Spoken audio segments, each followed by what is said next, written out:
அன்புமிக்க சகோதரிகளே சகோதரர்கள் உங்கள் அனைவருக்கும் வணக்கம். தொடுத்துறை மடிக்கணினி மற்றும் இணையதளம் வாயிலாக போட்டி தேர்வுகளுக்கு தயாராக வந்திருக்கும் உங்கள் ஒவ்வொருவரையும் அன்போடு வரவேற்கிறேன். கடந்த பதிவுகள் எல்லாவற்றிலையுமே டிஎன்பிஎஸ்சினுடைய குரூப் 2A மெயின்ஸ் ஆஸ்பெக்டில் பார்த்துக்கிட்டு இருக்கோம். ஸோ அப்படி இன்றைக்குமே குரூப் 2A மெயின் சிலபஸில் இருக்கக்கூடிய எஜுகேஷன் அப்படின்றத பற்றி பார்க்க போகிறோம். ஸோ இப்போ தமிழ்நாடு எஜுகேஷனுக்கு எவ்வளோ தூரம் முக்கியத்துவம் கொடுக்குது, இந்த எஜுகேஷனில் தமிழ்நாடு என்ன செஞ்சுருக்குது, முதல்ல எஜுகேஷன்றது ஏன் முக்கியம் அப்படின்றது எல்லாத்தையுமே நாம் இந்த பதிவில் பார்க்க போகிறோம். சரிங்களா? எஸ். ஸோ இப்போது எஜுகேஷன் தமிழ்நாட்டினுடைய கல்வி இப்போது ரீசெண்டாக இருக்கக்கூடிய பட்ஜெட் டேட்டா வரைக்குமே நம்ம பார்க்க போகிறோம். ஹிஸ்ட்ரியில் ஆரம்பித்து இப்போ வரைக்கும் ஃபுல்லாகவே பார்க்க போகிறோம். ஸோ இப்போ தமிழ்நாட்டினுடைய கல்வி அப்படின்றத எடுத்துக்கிட்டோம் அப்படின்னா இதை 3 விதமாக நம்மளால் பிரிக்க முடியும். சரிங்களா? ஸோ இப்போது வரலாற்றிலேருந்து எடுத்துக்கிட்டோம் அப்படின்னா ஏன்ஷியன்ட் அப்படின்னு சொல்கிறோம், பண்டைய காலம். சரிங்களா? ஸோ இந்த பண்டைய காலத்தில் தமிழ்நாட்டினுடைய கல்வி எப்படி இருந்தது அப்படின்னா குருகுல முறையாக இருந்தது. சரிங்களா? ஸோ இப்போ குருகுல முறை கல்வி தான் பண்டைய காலத்தில் நமக்கு இருந்தது. ஸோ அதற்கப்புறம் இடைக்காலம் மிடிவல் பீரியட் அப்படின்னு சொல்கிறோம். மிடிவல் பீரியடில் இங்கே இஸ்லாமிய ஆட்சியாளர்கள் ரூல் பண்ணிகிட்ருக்காங்க. ஸோ அப்போ பார்த்திங்கன்னா மதராசாக்கள் அப்படின்னு சொல்கிறோம்,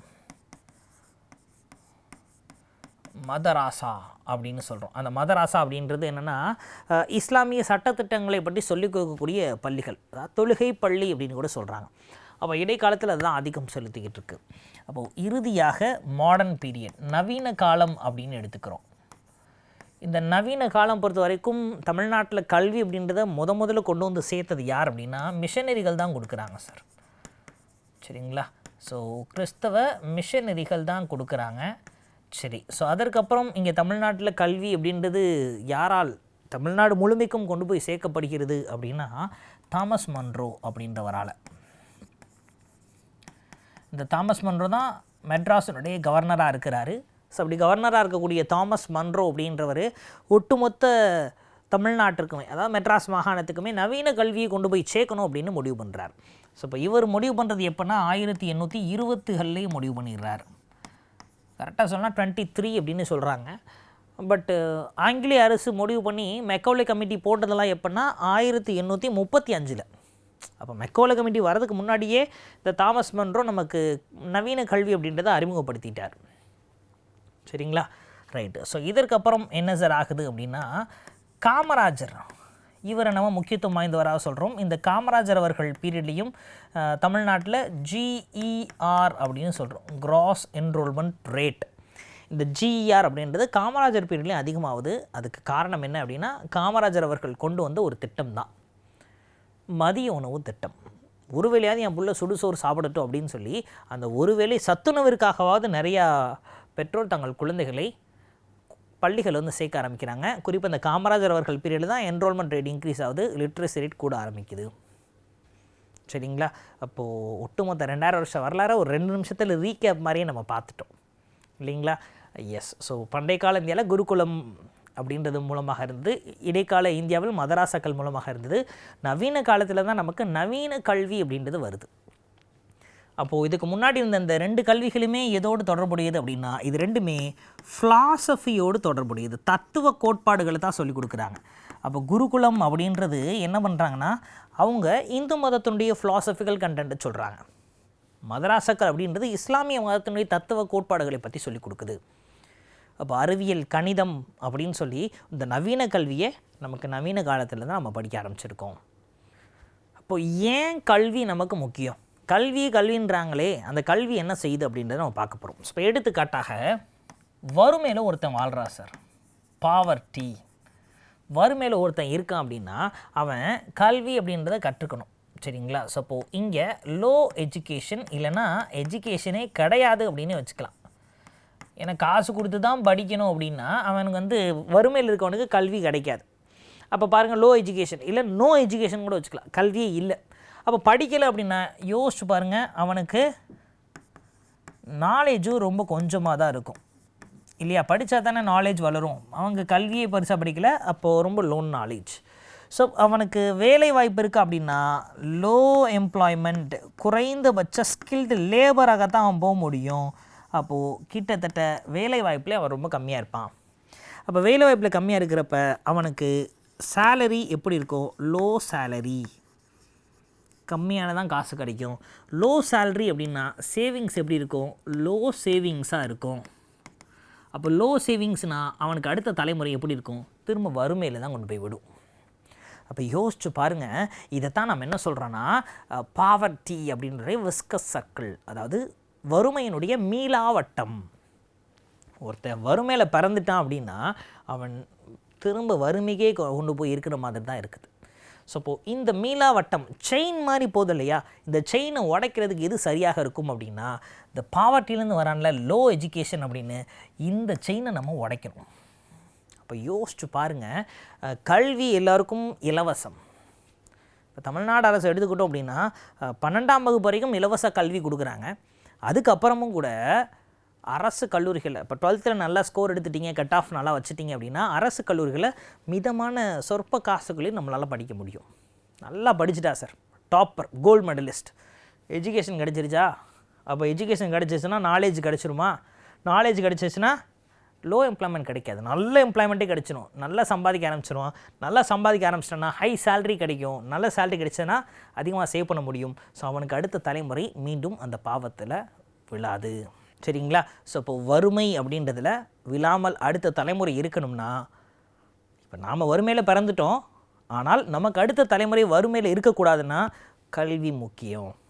இந்த கல்வி ஒரு தலைமுறையே மாற்றுது. இப்போ புரிஞ்சிருச்சா கல்வி அப்படின்றது? அப்போ இந்த கல்வி அப்படின்றது ஒவ்வொருவரின் வாழ்க்கையை மாற்றக்கூடிய ஒரு ஆயுதம் தான் கல்வி. அதனால தான் நிறையா social reformers education is a tool அப்படின்னு சொல்கிறாங்க. கல்வின்றது ஒரு ஆயுதம், வாழ்க்கையை மாற்றக்கூடிய ஆயுதம். ஸோ அந்த கல்விக்கு தமிழ்நாடு அரசு என்னென்ன செஞ்சுருக்கிறாங்க அப்படிங்கிறத பார்க்க போகிறோம். சரிங்களா?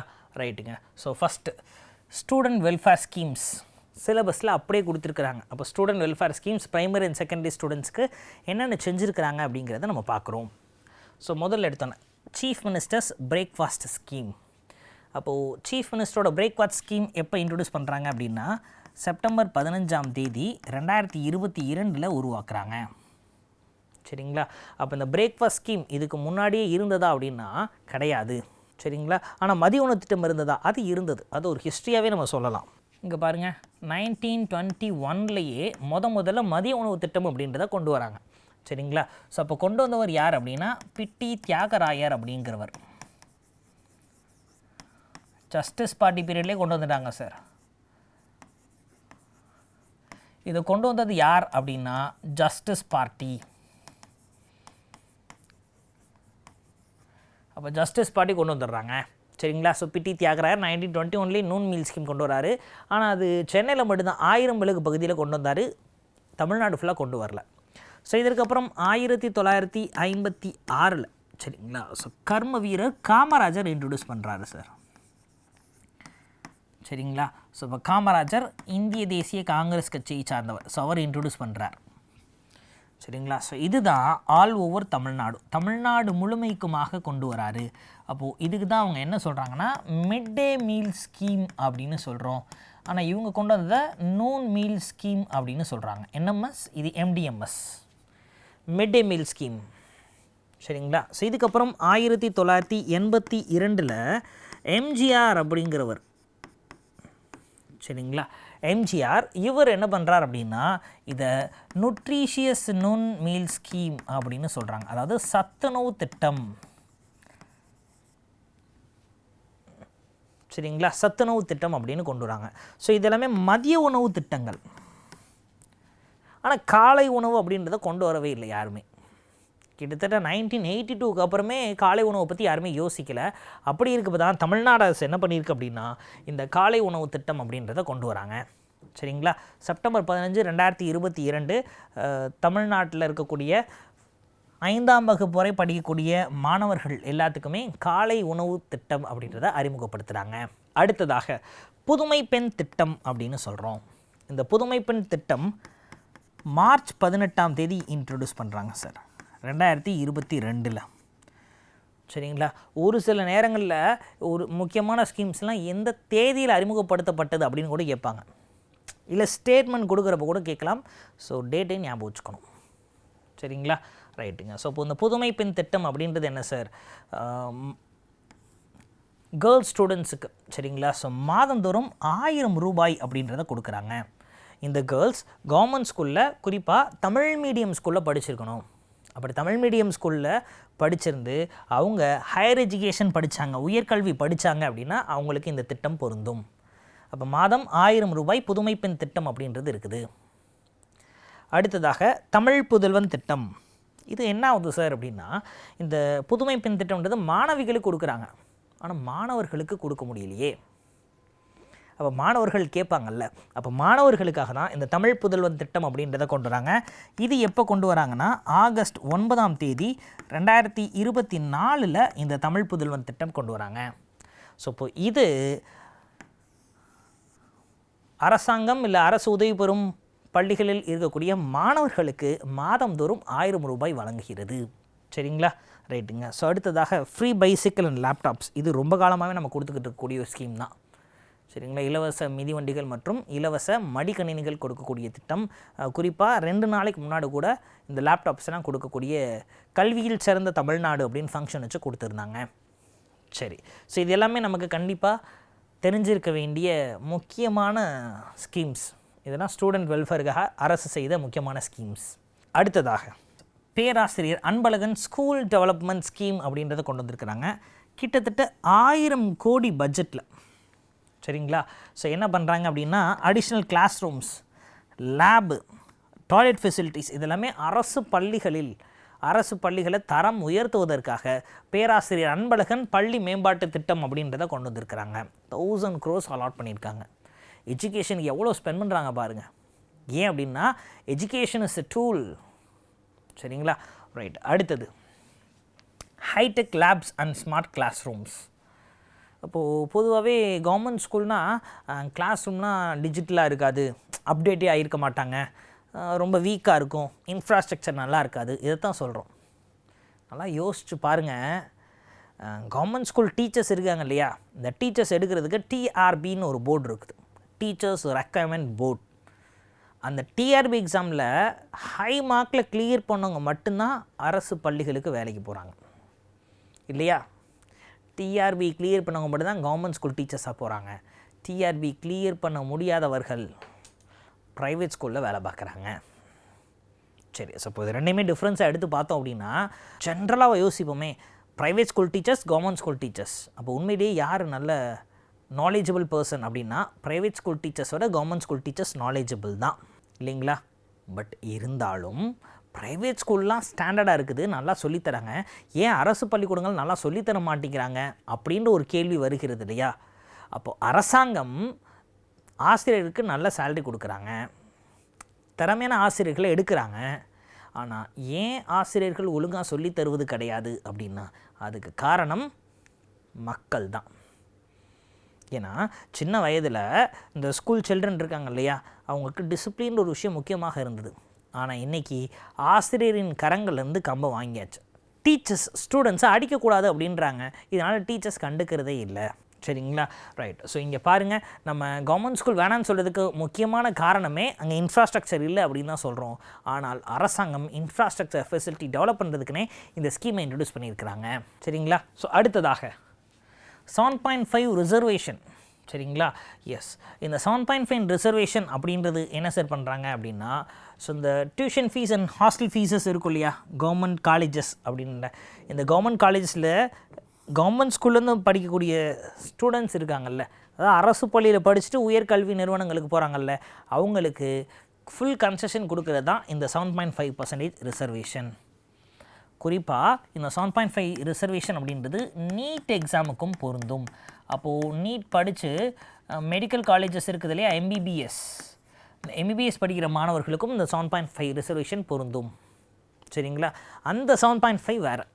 அந்த 7.5 என்ன அப்படின்னா அரசு பள்ளியில் படித்த மாணவியர் நீட் எக்ஸாமில் எழுதுகிறப்ப 7.5% ரிசர்வேஷன் அவங்களுக்கு கொடுக்குறோம் அப்படின்றது அது வேறு. இது வேறு. சரி, இது ஃபினான்ஷியல் எய்டு, அது எஜுகேஷனுக்கான ரிசர்வேஷன். அடுத்ததாக நான் முதல்வன் ஸ்கீம். இந்த நான் முதல்வன் ஸ்கீம் தான் ஒட்டுமொத்த இந்தியாவையே திருப்பி பார்க்க வச்ச ஸ்கீம். இது மார்ச் 1 2022 இதை லான்ச் பண்ணுறாங்க. சரிங்களா, எஸ், இது ஒரு ஸ்கில் டெவலப்மெண்ட் ப்ரோக்ராம். ஸோ இதில் என்ன பண்ணுறாங்கன்னா 10 லட்சம் மாணவர்களை தேர்ந்தெடுத்து, சரிங்களா, ஸோ அவங்களுக்கு ஒட்டுமொத்தமாக திறன்களை வளர்ப்பதுக்கு தேவையான ஸ்கில்ஸ் கொடுக்குறாங்க சார். குறிப்பாக அந்த நான் முதல்வன் ஸ்கீமுக்கு கீழே என்ன பண்ணுறாங்கன்னா, காம்படிட்டிவ் எக்ஸாம்ஸ் இருக்காங்க இல்லையா, டிஎன்பிஎஸ்சி, யூபிஎஸ்சி, பேங்கிங், ஆர்ஆர்பி, இது எல்லாத்துக்குமே ட்ரெயின் பண்ணுறாங்க. இல்லைங்க நான் கவர்மெண்ட் வேலைக்கு போல ப்ரைவேட் வேலைக்கு போகிறேன் அப்படின்னா, ஸோ அவங்களுக்கு இன்டர்வியூ, சரிங்களா, so interview guidance, aptitude and reasoning training, இது எல்லாமே அரசாங்கம் நான் முதல்வன் திட்டத்தின் கீழ் கொடுக்குறாங்க. ஸோ இது போக யூபிஎஸ்சி ஸ்காலர்ஷிப் டெஸ்ட் வச்சு தமிழ்நாட்டிலேருந்து அதிகமான மாணவர்கள் யூபிஎஸ்சிலாம் கிளியர் பண்ணி போகணும் அப்படின்னு 7500 rupees பெர் மந்த் கொடுக்குறாங்க சார். சரிங்களா, எஸ், ஒரு மாதம் 7500 ரூபாய். யூபிஎஸ்சி படிக்கக்கூடிய, அதாவது ப்ரிலிம்ஸ் முடித்து மெயின்ஸ் எழுதுகிறாங்க இல்லையா, ப்ரிலிம்ஸ் கிளியர் பண்ணவங்களுக்கு மாதம் 7500 ரூபாய் வழங்கப்படுகிறது. சரிங்களா, அதையும் மெயின்ஸ் எழுத போகிறாங்கன்னா 7500 பெர் மந்த்து. ஓகேங்க, இது போக ரெசிடென்ஷியல் ட்ரைனிங்கும் அரசாங்கம் கொடுக்குது. சரிங்களா, ரெசிடென்ஷியல் ட்ரைனிங்கும் அரசாங்கம் கொடுத்துக்கிட்டு தான் இருக்குது. அடுத்ததாக என்னென்ன ஸ்கீம்ஸ் இன்ட்ரடியூஸ் பண்ணியிருக்காங்க அப்படின்றத பார்க்க போகிறோம். ஸோ அப்படி ஃபஸ்ட்டு நம்ம பார்க்கக்கூடியது இல்லம் தேடி கல்வி, எஜுகேஷன் அட் டோர் ஸ்டெப். சரிங்களா, இந்த இல்லம் தேடி கல்வி அப்படின்றது என்ன சார் அப்படின்னா, இது உண்மையிலுமே பேண்டமிக் சிச்சுவேஷனில், அதாவது கொரோனா காலகட்டத்தில் தான் எலெக்ஷன்ஸ் வந்து புது கவர்மெண்ட் ஃபார்ம் பண்ணியிருந்தாங்க. அப்போ கொரோனா காலகட்டத்தில் மக்கள் கூடக்கூடாது இல்லையா, ஸோ அதனால் மாணவர்களை தேடி ஆசிரியர் பொது ஒரு இடத்துக்கு போயிடுவாங்க, பப்ளிக் பிளேஸ். அந்த இடத்துல நின்று அவர் வந்து பாடம் சொல்லி கொடுப்பாரு. கண்டிப்பாக அது ஸ்கூலாக இருக்கக்கூடாது, இது பார்க்காக இருக்கலாம், ஏதாவது பாண்டு ஓரமாக இருக்கலாம், இல்லை வேறு ஏதாவது கிரவுண்டாக இருக்கலாம், இல்லை டீச்சரோட ரெசிடென்ஸாகவே இருக்கலாம், அவன் வீட்டு மொட்டை மாடியாக கூட இருக்கலாம். ஸோ இப்படிலாம் சொல்லியிருந்தாங்க. ஒரு நல்ல ஒரு ஸ்கீமாகத்தான் இருந்தது. ஐடிகே அப்படின்னு ரொம்ப ஃபேமஸ், இல்லம் தேடி கல்வி, ஐடிகே அப்படின்னு சொல்லிட்டு பெருமையாக சொல்லிக்கிட்டே இருந்தோம். சரி சார், ஸோ இப்போது இதில் என்ன பண்ணுறாங்க சார் அப்படின்னா, கிளாஸ் 1லேருந்து 8 வரை இருக்கக்கூடியவங்க, இவங்களுக்கு ட்ரைனிங் கொடுக்க ஆரம்பித்தாங்க. இப்போ என்னாச்சு அப்படின்னா, பேண்டமிக் சிச்சுவேஷன் மாறிடுச்சு. ஃபஸ்ட் என்ன பண்ணோம், ஸ்கூல்ஸுக்கு ஸ்டூடெண்ட்ஸ் வரக்கூடாது, அதனால் இல்லம் தேடி கல்வி அப்படின்னு சொல்லி வாலண்டியர்ஸை தேர்ந்தெடுத்து அந்த வாலண்டியர்ஸ் மூலமாக கொடுத்துக்கிட்டு இருந்தோம். இப்போ என்னாச்சு, ஸ்கூல்ஸ் ஓப்பன் பண்ணியாச்சு, டீச்சர்ஸ் இருக்கிறாங்க. அப்போ என்னடா பண்ணுறது, ஸோ ஒன்றும் பண்ண வேணாம், ஸ்கூல் முடித்ததுக்கப்புறம் ஃபஸ்ட்லேருந்து 8th வரை இருக்க ஸ்டூடெண்ட்ஸுக்கு டியூஷன் எடுக்கிற மாதிரி வச்சுக்கலாம் அப்படின்னு சொல்லிட்டு இன்றைக்கி இந்த இல்லம் தேடி கல்வி எப்படி இருக்குன்னா, டியூஷன் சென்டர்ஸ் மாதிரி ரன் ஆகிக்கிட்டு இருக்குது. சரிங்களா, அப்போ ஸ்கூலில் படித்தது போக அவங்களுக்கு ஆக்டிவிட்டி பேஸ்டு லேர்னிங்காக இங்கே ஐடிகே அப்படின்றது ரன் ஆகிக்கிட்டு இருக்குது. தமிழ்நாட்டில் கொண்டு வந்த இந்த ஐடிகே அப்படின்றது இந்தியாவிலே ஒரு முன்னோடி திட்டமாக பார்க்கப்படுகிறது. அடுத்ததாக எண்ணும் எழுத்தும் மிஷன். இது என்ன சார் எண்ணும் எழுத்தும் மிஷன் அப்படின்றது? சார் இதுவுமே பேண்டமிக்காக கொண்டு வரப்பட்டது. பேண்டமிக் சிச்சுவேஷனில், அதாவது பாருங்கள் 2020 2021 இந்த வருஷத்தில் தான் ஃபஸ்ட் ஸ்டாண்டர்ட் ஒரு ஸ்டூடெண்ட் படிக்கிறான்னு வச்சுக்கோமே, ஃபஸ்ட் ஸ்டாண்டர்ட். அப்போ கவர்மெண்ட் என்ன பண்ணால் 0 இயர்னு சொல்ல முடியாது அப்படின்னு சொல்லிருச்சு. அப்போ 2020-21 ஃபஸ்ட் ஸ்டாண்டர்ட் வந்துட்டான், ஆல் பாஸ் முடிஞ்சிருச்சு. அடுத்து திரும்ப என்ன பண்ணுறாங்க அப்படின்னா 2021 2022. அப்போ ஃபஸ்ட் ஸ்டாண்டர்ட் முடித்தோம், இப்போ என்ன வந்துடுவான் அப்படின்னா செகண்ட் ஸ்டாண்டர்ட் வந்துடுவான். சரிங்களா, இதில் 2021 இதை வந்து முதல் லாக்டவுன், இப்போ ஃபஸ்ட்டு ஃபேஸ் அப்படின்னு சொல்கிறோம். 21-22 செகண்ட் ஃபேஸ், 2வது லாக்டவுனாக சொல்கிறோம். சரிங்களா, அப்போது கிட்டத்தட்ட ஃபுல் ஃப்ளெஜராக எப்போ தான் ஸ்டார்ட் பண்ணுறோம் நம்ம அப்படின்னா 2022 2023 தான் ஃபுல் ஃப்ளெஜ்டாக வருது. கிளியர் ஆக்குறோமா? ஸோ அப்போ இந்த 2 வருஷமும் எப்படி போயிடுச்சு அப்படின்னா லாக்டவுன்லேயே போயிடுச்சு. நம்ம தலைமுறையில் நம்ம பார்த்த ஒரு வித்தியாசமான ஒன்று தான். இல்லை லாக்டவுன்னு நினச்சி கூட பார்க்கல, ஒட்டுமொத்தமாக எல்லாமே ஸ்தம்பிச்சிருக்கும், உலகமே இயங்காதுன்ற மாதிரி இல்லைங்களா. அந்த 2 வருஷமும் லாக்டவுன் போட்டு முதல்ல அந்த பையன் ஸ்கூலுக்கே எப்போ போகிறான் அப்படின்னா 3rd ஸ்டாண்டர்டில் தான் வரான். பொதுவாக ஃபஸ்ட் ஸ்டாண்டர்டில் தான் அவனுக்கு ஆன்னு எழுத்துக்கெல்லாம் சொல்லிக் கொடுப்போம், A for apple, B for ball அப்படின்னு. சரிங்களா, எஸ், அரசாங்கம் பொறுத்தவரை ஃபஸ்ட் ஸ்டாண்டர்டு. ஏன்னா ஒரு சிலர் யோசிப்போம் ப்ரீகேஜி எல்கேஜிலேயே சொல்லி கொடுத்துருவோம்ல அப்படின்னு. இல்லையா, அரசாங்கத்தை பொறுத்த வரைக்கும் இங்கே ஃபஸ்ட் ஸ்டாண்டர்ட் தான் பேஸ்மெண்ட் சொல்லி கொடுக்குறோம். அப்போ ஃபஸ்ட்டு செகண்ட் ரொம்ப ரொம்ப முக்கியம், அதுதான் பேஸ்மெண்ட். ஒரு நம்பர்னால் எப்படி எழுதணும், ஒரு மொழிக்கான எழுத்துக்களை எப்படி எழுதணும், எப்படி வாசிக்கணும் அப்படின்றது. சரிங்களா? பட் இது ரெண்டுமே லாக்டவுனில் போனதுனால பாருங்கள், 3rd ஸ்டாண்டர்டில் தான் முதல்ல ஸ்கூலுக்கே வரான். ஸ்கூலுக்கு 3rd வந்துட்டான், அவனுக்கு இன்னும் எழுத தெரியலை, வாசிக்க தெரியலை. ஸோ அதுக்கு தான் தமிழ்நாடு அரசு என்ன பண்ணுச்சுன்னா எண்ணும் எழுத்தும் அப்படின்னு அந்த ஸ்கீமை கொண்டு வந்தாங்க. சரிங்களா? எஸ். ஸோ இப்போது இதை கொண்டு வந்து இவங்க என்ன பண்ணுறாங்கன்னா 2025க்குள்ளே 8 வயசுக்கு கீழே இருக்கக்கூடிய குழந்தைகள், அதாவது 6 வயசு தான் ஃபஸ்ட் ஸ்டாண்டர்ட், புரியுதுங்களா? இது 6 வயசு, இது 7 வயசு, இப்போ 8 வயசு. புரிஞ்சா? 8 வயதுக்கு உட்பட்ட குழந்தைகளுக்கு எழுத படிக்க தெரிந்திருக்க வேண்டும். ஸோ அதுதான் எண்ணும் எழுத்தும். என்ன நம்பர்ஸ், எழுத்துனா லெட்டர்ஸ். சரிங்களா? ஸோ அதுக்கு தான் இந்த ஸ்கீம் கொண்டு வந்தாங்க, எண்ணும் எழுத்தும் அப்படின்றது. இப்போது இதுக்கான தேவை இல்லை இல்லையா? ஏன்னா லாக்டவுன் முடிச்சே ஒரு 3-4 வருடங்கள் ஆயிடுச்சு. ஸோ இப்போ இதன் தேவை குறைஞ்சி வரதுனால இதை வயது வந்தோர் கல்விக்கு யூஸ் பண்ணுறதுக்கு யோசிச்சுட்ருக்காங்க. சரிங்களா? அடுத்ததாக எஸ். ஸோ இப்போது இதெல்லாமே நமக்கு இந்த ரீசன்ட் டேஸில் இந்த அரசாங்கம் நமக்கு கொண்டு வந்து கொடுத்த திட்டங்கள். சரி. ஸோ இப்போ இது எல்லாமே கண்டிப்பாக நமக்கு எஜுகேஷன் ஓரியன்டாக தெரிஞ்சிருக்க வேண்டியதாக இருக்க வேண்டும். ஸோ அடுத்தது எஜுகேஷன் ஓரியன்டாக நியூமரிக்கல் டேட்டாஸ் என்னென்ன இருக்குது அப்படின்றத நம்ம பார்க்க போகிறோம். ஸோ அப்படி நியூமரிக்கல் டேட்டாஸ் பொறுத்த வரைக்கும் ஃபஸ்ட்டு திங் லிட்ரஸி ரேட், எழுத்தறிவு விகிதம் அப்படின்னு சொல்கிறோம். சரிங்களா? அப்போ எழுத்தறிவு விகிதம் பொறுத்த வரைக்கும் 2011 சென்சஸ் தான் நம்ம கடைசியில் வந்த சென்சஸ்ஸு. அடுத்த 2027 தான் டிஜிட்டல் சென்சஸாக அறிமுகப்படுத்துகிறாங்க. சரி. அப்போ இந்த 2011 சென்சஸ் அடிப்படையில் ஒட்டுமொத்த இந்தியாவினுடைய லிட்ரஸி ரேட் எப்படி இருக்குது அப்படின்னா 74.04%. சரிங்களா? ஆனால் அதில் தமிழ்நாடு அப்படின்றதுடைய லிட்ரஸி ரேட் மட்டும் 80.33%. சரிங்களா? ஸோ இப்போது இதில் தமிழ்நாட்டில் அதீத கல்வி அறிவு எங்கே அப்படின்னா கன்னியாகுமரி.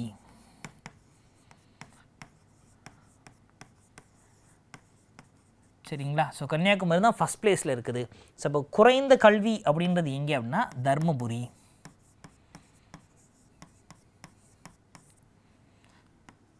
சரிங்களா? எஸ், கிளியராக இருக்கிறோமா? ஸோ இப்போ இந்தியா தமிழ்நாடு தெரிஞ்சிச்சு. தமிழ்நாட்டில் அதீத கல்வி எங்கே அப்படின்னா கன்னியாகுமரி தான். அடுத்து குறைந்த கல்வி அறிவு விகிதம் தர்மபுரி.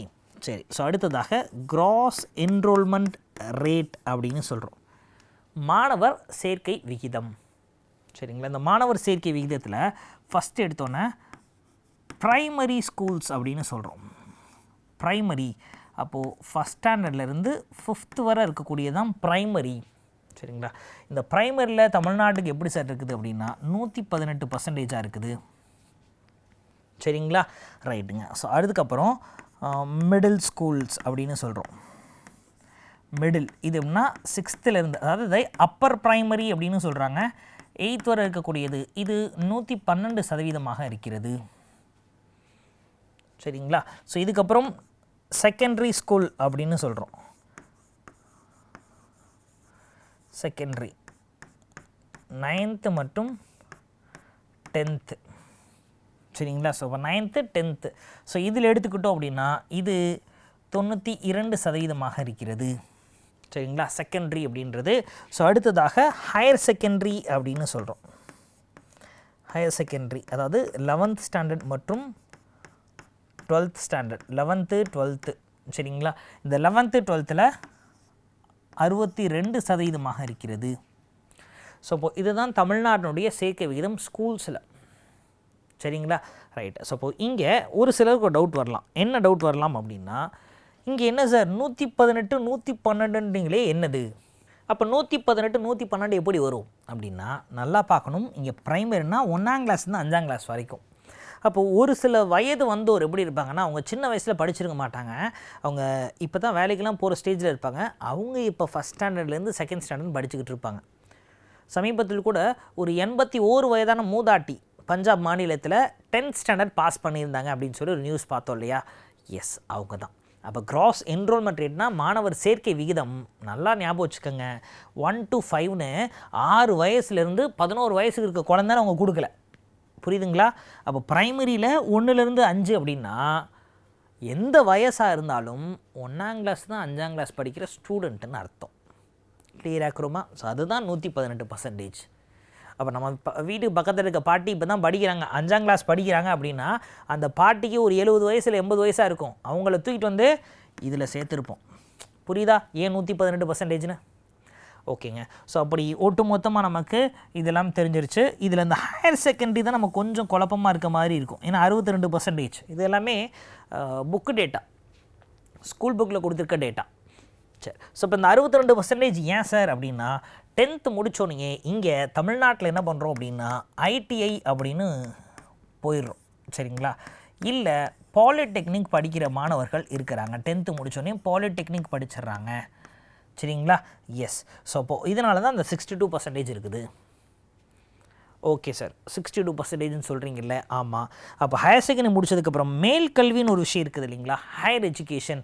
ஆமாம், ஹையர் எஜுகேஷனை தமிழ்நாடோட ரேஞ்ச் எப்படி இருக்குது அதை பார்ப்போமா எப்படி இருக்குன்னு. ஹையர் எஜுகேஷன் தான் ஒட்டுமொத்தமாகவே தமிழ்நாடு பயங்கரமாக இருக்கும்.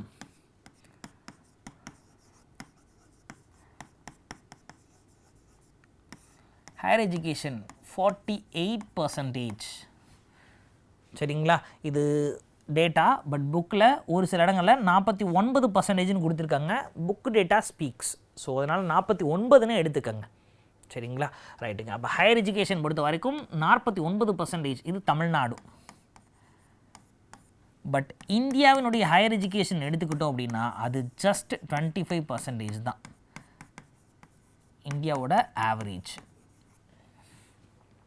சரிங்களா? ரைட். அப்போது கிட்டத்தட்ட பாருங்கள், தமிழ்நாட்டினுடைய ஹையர் எஜுகேஷன் பர்சன்டேஜ் அப்படின்றது 49%. தமிழ்நாட்டில் நீங்கள் யாரை பிடிச்சி கேட்டாலும் எப்படி டிகிரி படிச்சிருப்பான், கரஸில் போட்டாவது டிகிரி வாங்கி வச்சுருப்பாங்க. சரிங்களா? ஸோ அதனால தான் சமீபத்தில் தமிழ்நாடு அரசு என்ன பண்ணுச்சு அப்படின்னா கல்வியில் நம்ம இவ்வளோ சாதிச்சதுனால கல்வியில் சிறந்த தமிழ்நாடு அப்படின்னு சொல்லிட்டு ஒரு ப்ரோக்ராம் கண்டக்ட் பண்ணாங்க சார்.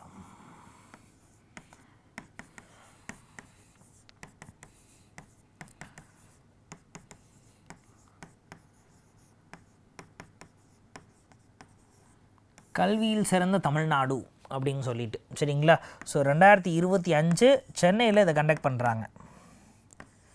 ஓகே. இந்த கல்வியில் சிறந்த தமிழ்நாடு அப்படின்றதில் பண்டைய காலம் முதல் இந்த காலம் வரை பல்வேறு நலத்திட்ட உதவிகளின் மூலமாக பல்வேறு விஷயங்களை இலவசமாக கொடுத்து தமிழ்நாடு அரசு கல்வியில் இன்றைக்கி இந்தியாவே திரும்பி பார்க்குற அளவுக்கு முன்னோடி மாநிலமாக இருக்குது.